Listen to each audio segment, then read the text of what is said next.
बातमी या संदर्भातील भीड हत्येप्रकरणी सरकार कुणाला वाचवत आहे? आदित्य ठाकरे यांनी थेट सवाल उपस्थित केलाय। लाडकी बहिणी योजनेवरून देखील आदित्य ठाकरे यांनी टीका केलेली आहे। एसटीचे दर वाढणार आहेत, पाण्याचे दर वाढणार आहेत, आदित्य ठाकरे यांनी माहिती दिलेली आहे आणि सवाल उपस्थित केले। बीडसाठी आणि परभणीसाठी खरोखर हाऊसमध्ये जे दस साहेबांनी असेल किंवा आवड साहेबांनी असेल भाषण केलं ते ऐका, त्याच्यावर मुख्यमंत्र्यांनी जे उत्तर दिलं ते ऐका।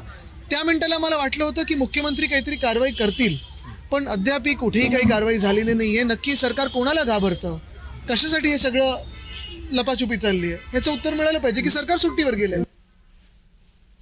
सगळं जे काही वॉटर स्प्रिंकलर किंवा रस्ते धुण्याचं काम आहे ना, ते परत प्रेशर टाकते पाण्यावर, जिथे बिल्डरांवर कारवाई व्हायला पाहिजे ती अजून झाली नाहीये।